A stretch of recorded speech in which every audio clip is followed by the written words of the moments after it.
অমিল বিচৰা অভিক্ষা। তলৰ 4টা পদ আছে, ইয়াৰে 3টা পদত থকা আখৰবোৰ এটা নিৰ্দিষ্ট ক্ৰমত সজোৱা আছে। অমিলটো বাছি লোৱা। এতিয়া চোৱাচোন দেই,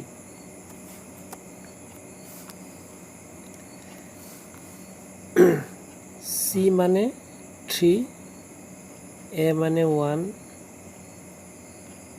ই মানে 5, 3, 1, 5 হয়নে?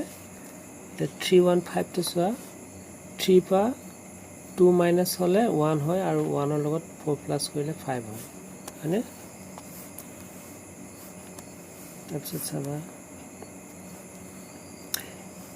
এন মানে 14, এল মানে 12 আৰু পি মানে 16। এতিয়া 14ৰ পৰা 2 মাইনাছ হ'লে 12 হয় আৰু 12ৰ লগত 4 প্লাছ কৰিলে 16 হয়। আৰ মানে 18, পি মানে 16, টি মানে 20। 18ৰ পৰা -2 কৰিলে 16 হয় আৰু 16ৰ লগত +4 কৰিলে 20 হৈ যায় হয়নে?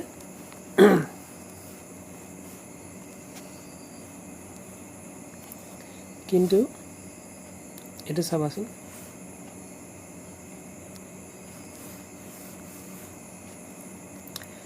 কে মানে 11, জি মানে 7, এম মানে 13। এতিয়া 11ৰ পৰা 4 মাইনাছ কৰিলেহে 7 হয় আৰু 7ৰ লগত কিমান 6 প্লাছ হৈছে, তেতিয়াহ'লে এইটো বেলেগ হৈ গ'ল হয়নে? এইটো ঠিকে আছে, এইটো ঠিকে আছে আৰু এইটো ঠিকে আছে হয়নে? তেতিয়াহ'লে অমিলটো হ'ব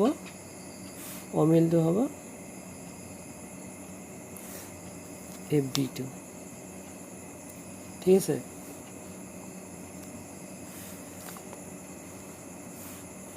তাৰপিছত চাবা,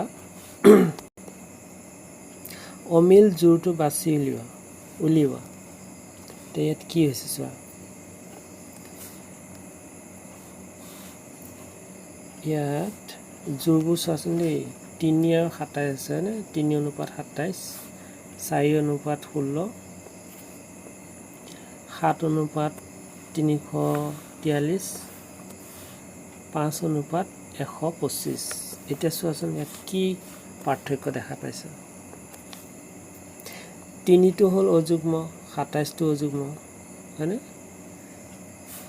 7টো অযুগ্ম, 143টো অযুগ্ম, 5টো অযুগ্ম, 125টো অযুগ্ম। এতিয়া বি নম্বৰ অপশ্যনটোত চাবা, 4 আৰু 16 আছে, এই দুটাই হ'ল যুগ্ম। তেতিয়াহ'লে অমিল জোৰটো হ'ব এই বিটো, এনচাৰটো হ'ব বি। এতিয়া নেক্সটটো চাওঁ আমি, এই 3 নম্বৰ উদাহৰণটো চোৱাচোন, অমিল জোৰটো বাছি উলিওৱা হয়নে? ইয়াত কি হৈছে, অযুগ্ম আৰু 4টো যুগ্ম হয়নে? তাৰপিছত এইটো 2টো যুগ্ম, 10টো যুগ্ম। তাৰপিছত চিটো চাবা, 3টো অযুগ্ম, 30টো যুগ্ম, 5টো অযুগ্ম, 130টো যুগ্ম হয়নে?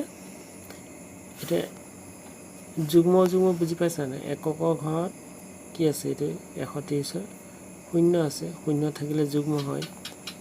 এককৰ ঘৰৰ অংকটো 0, 2, 4, 6, 8 থাকিলে যুগ্ম হ'ব। এতিয়া ইয়াত আমি কি পাৰ্থক্য দেখা পালোঁ? এটা অযুগ্ম, এটা যুগ্ম হয়নে? তাৰপিছত ইয়াত চোৱা, এটোত এটা অযুগ্ম, এটা যুগ্ম, চিটোতো এটা অযুগ্ম, এটা যুগ্ম আৰু ডিটোতো এটা অযুগ্ম, এটা যুগ্ম, কিন্তু বিটোত কি আছে, দুইটাই যুগ্ম। তেতিয়াহ'লে অমিলটো হ'ব এই বিটো। ঠিক আছে।